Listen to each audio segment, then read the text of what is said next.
Hey, good evening, everybody, and welcome to day 26 of the Supernatural Weight Loss Challenge.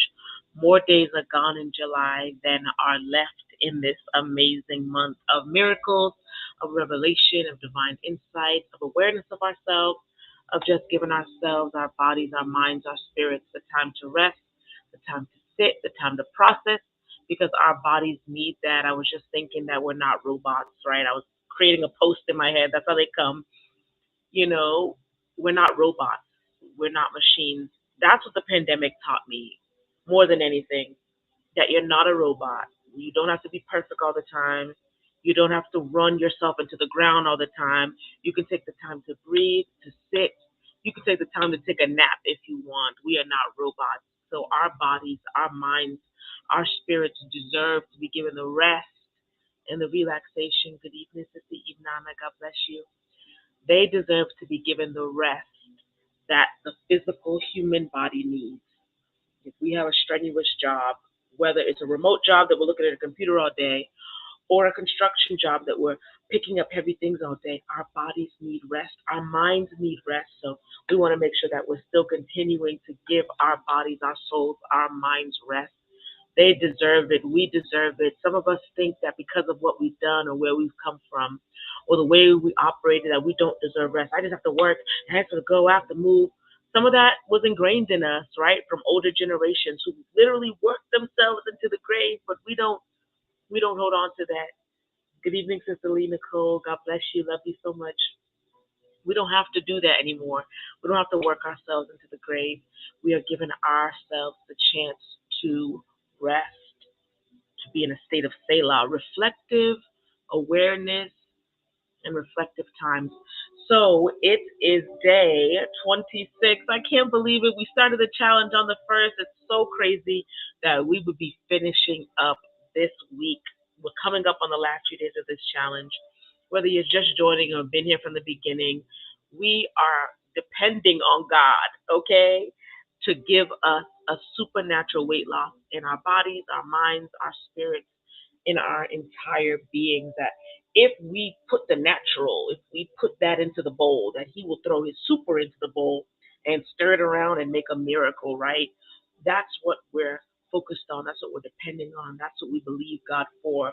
That we're going to drop the weight in every area of our being, that we're going to start eating well and putting nutritious food in our bodies and making sure that we're consuming tons of water, right? And reducing our sugar, reducing our carb intake to make sure that this vessel, this temple, oh my gosh, that it is prepared and that it can handle the anointing that God has put on it. When you're doing work, it's strenuous to the body. If our bodies aren't in good shape, remember I said that healthiness looks different for everybody. Healthiness looks different for everybody. Some people look healthy one way, some people look healthy another way. It's whatever is healthy for us. For us, we're not comparing ourselves to anyone else.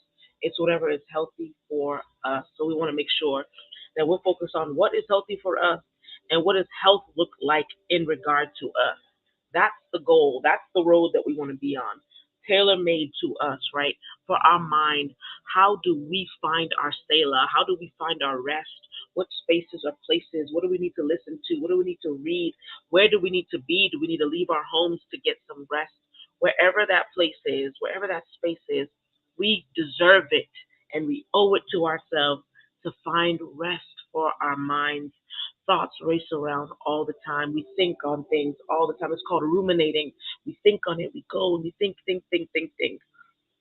And then we find ourselves so exhausted mentally that we aren't any good for anything else. We can't serve.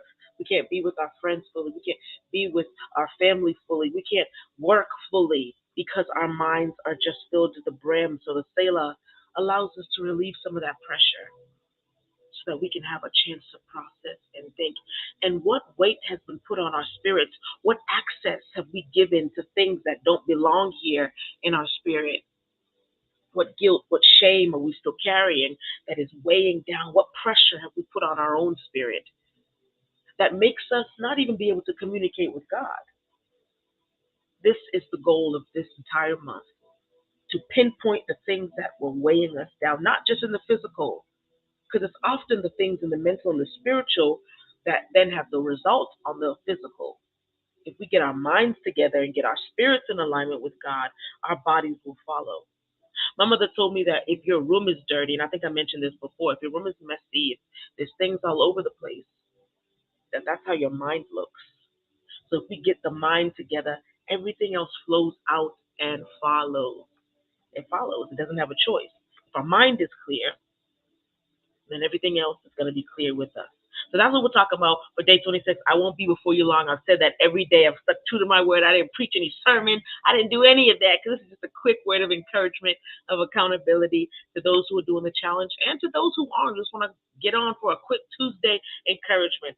I was sent here to this earth to encourage the people, to remind you that there is hope and that we can keep going. It's all right here, everything we need. We can just keep pushing and moving. Don't give up. This is no place to die. Keep going and keep striving and keep pressing, pressing, pressing. All right, so you know me. I was looking up the number 26 in the Bible, automatically. 6 and 2 is 8, so you know I'm already thinking of new beginnings. You know that infinity sign. That's my favorite. Not just because 8 is my birth month. Shout out to all the August babies. Woo woo.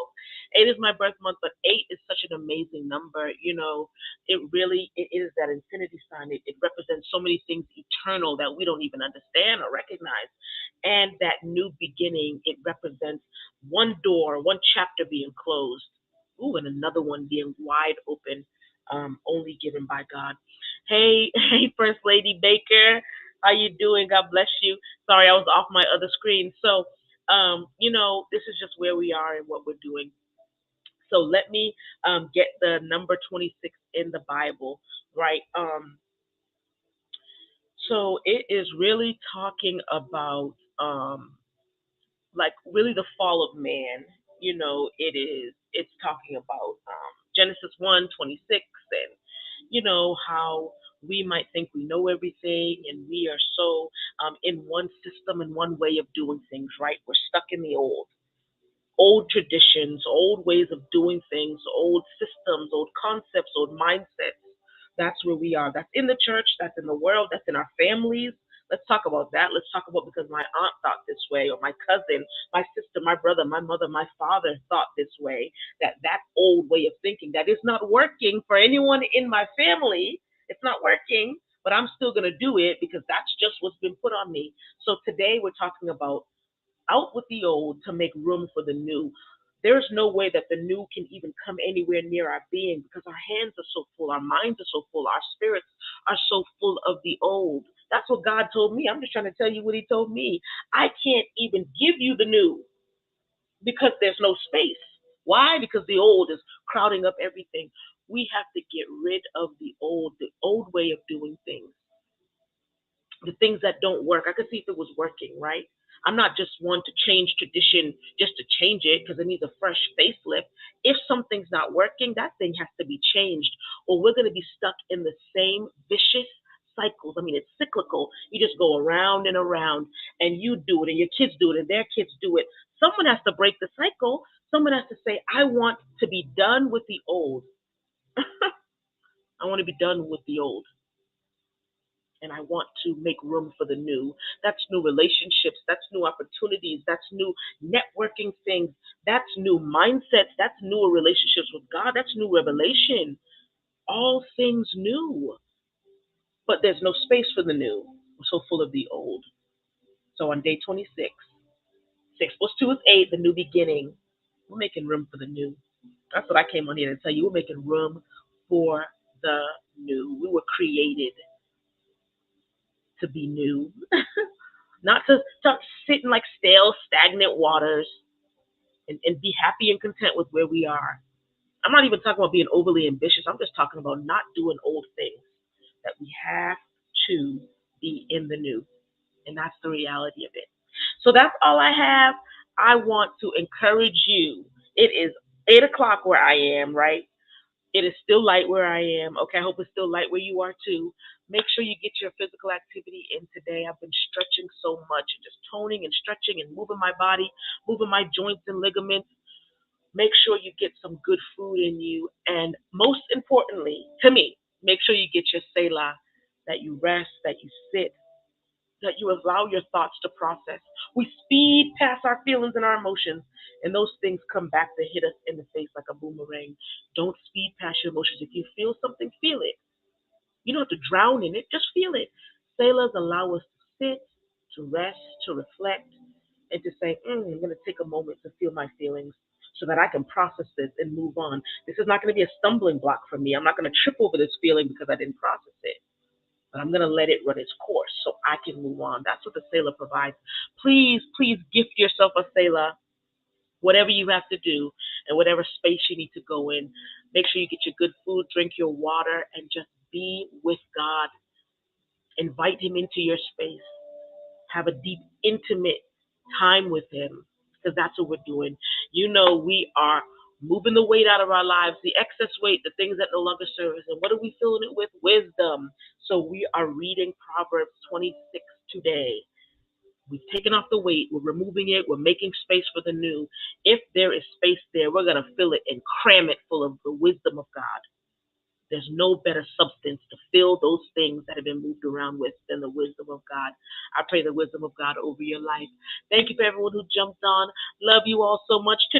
Tomorrow is day 27. I didn't even want to say it. We're almost to the end of the month. I am in amazement. This has been an amazing month, just full of fresh revelation and fresh ideas and just new. There's newness all around us. Don't you dare miss it. Grab your new and keep going. New paths, new journeys, new responsibilities, new assignments, new calls, new. That's where we are. We're stepping into the new because we don't serve a stale God. We don't serve an old God who just does things. Oh, no. He's new. He's fresh. Always doing something new. And always pouring out His Spirit freshly and deeply. Don't miss the downpour, okay? Don't miss it. It belongs to you. Get yourself some rest. Make sure you're taking care of this temple, this mind, this spirit, okay? Love you so much. I will see you tomorrow, God willing. Selah.